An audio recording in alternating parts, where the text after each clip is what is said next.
Lembaga Swadaya Masyarakat dan Organisasi Media di Kabupaten Tanggamus menyoroti soal adanya dugaan praktik korupsi secara berjamaah pada anggaran bantuan dana operasional keluarga berencana dan dana alokasi khusus non-fisik pada tahun anggaran 2020 dan 2021.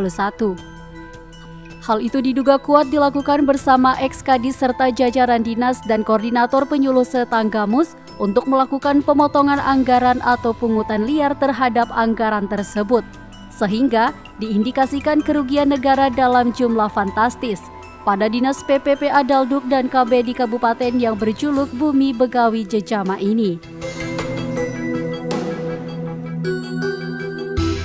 Ex-Kepala Dinas Pemberdayaan Perempuan Pengendalian Anak, Pengendalian Penduduk dan Keluarga Berencana berinisial ED resmi ditetapkan statusnya naik ke tahap penyidikan oleh tim Kejaksaan Negeri Tanggamus pekan lalu. Hal itu mendapat apresiasi positif dari berbagai kalangan, mulai dari lembaga swadaya masyarakat dan organisasi media, serta dukungan deras dari masyarakat Tanggamus dalam upaya memberantas korupsi yang dapat merugikan keuangan negara. Dalam perkara ini, keadilan hukum perlu diterapkan untuk menetapkan siapa dalang dan kaki tangan untuk dijadikan tersangka dalam kasus tindak pidana korupsi ini.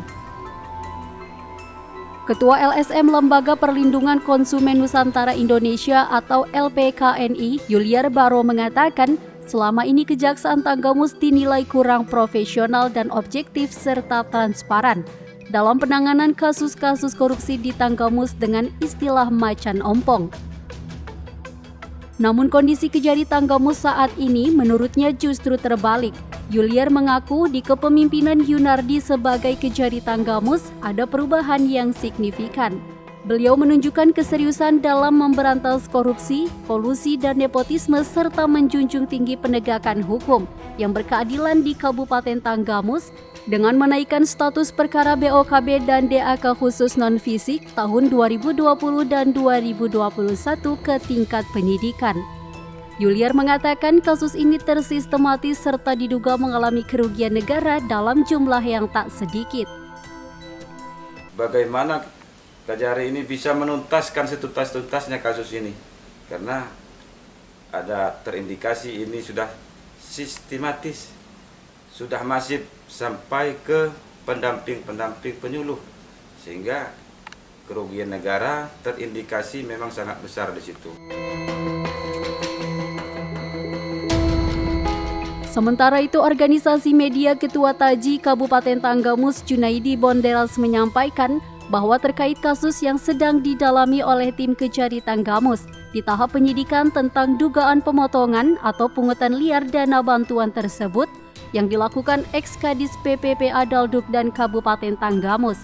Ia meminta tim Kejari untuk secepatnya menaikkan status pelaku menjadi tersangka. Selain itu, Junaidi juga sangat mengapresiasi langkah Kejaksaan Negeri Tanggamus. Menurutnya, sudah sepatutnya hukum harus ditegakkan seadil-adilnya.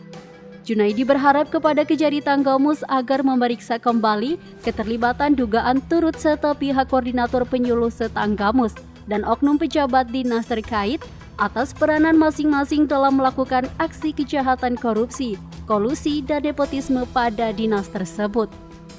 Karena menurutnya kasus ini diduga dilakukan secara masif, terstruktur, dan berjamaah. Oleh karenanya, sebagai masyarakat Kabupaten Tanggamus menginginkan persoalan kasus ini benar-benar dituntaskan sampai ke akar-akarnya tanpa pandang bulu dan tanpa tekanan dari pihak manapun.